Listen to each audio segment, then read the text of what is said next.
телефондон сүйлөшүп кетип атат. Коопсуздук кору тагылган эмес. Стабильность. Да здравствует Кыргызстан.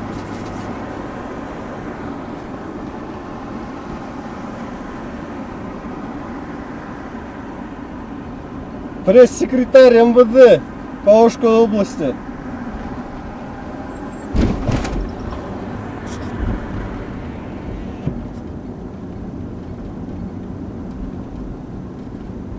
Ушундай экен да, туугандар.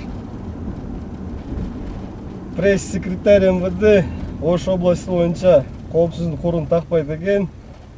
Унааны айдап бара жатканда уюлдук телефон менен сүйлөшөт экен. Атайын каражатсыз. Атайын каражатты колдонбостон туруп. Не дейбиз эми? Өнүгө берсин Кыргызстан. Эгерде жөнөкөй бир карапайым адам ушинтип кетип атканда, жол тескөөчү кызматкерлери көрүп калса, айыпты ошондой кылып жазып бермегиле да. Тилекке каршы Кыргызстанда мыйзам бир гана карапайым адамдарга иштеп жатат азыр.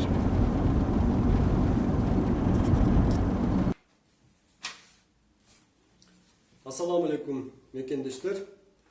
Жогоруда сиздер көргөн окуя 11 октябрь 2019 жылы болуп өткөн.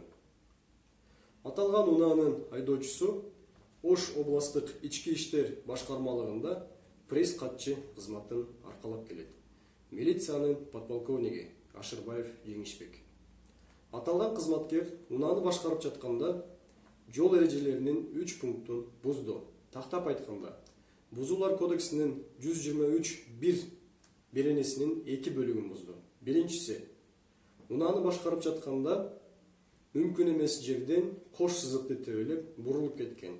Экинчиси, унааны башкарып жатканда эч кандай каражат колдонбостон телефон аркылуу сүйлөшүүлөрдү жүргүзгөн. Үчүнчүсү, Бузуулар кодексинин 121 беренесинин 5 бөлүгүн бузду. Тактап айтканда, унааны башкарып жатканда коопсуздук корун тагынган эмес. Жалпы 3 айыптын суммасы 7000 сомду түздү. Биз бул билдирүү менен Ош шаарынын жол кыймылынын коопсуздугун камсыздоо бөлүмүнүн башчысы милициянын полковниги Шакиров Шайырбекке кайрылуу жасайбыз. Урматтуу полковник мырза, жогоруда көрсөтүлгөн жана айтылган фактылардын негизинде аталган кызматкердин кыймыл аракетине укуктук баа берип, мыйзам чегинде чара көрүп бериңиздер. Мыйзам чегинде чара колдонгондон кийин массалык маалымат каражаттары аркылуу билдирүү жасайсыздар деген үмүттөбүз. Көңүл бурганыңыздар үчүн чоң рахмат.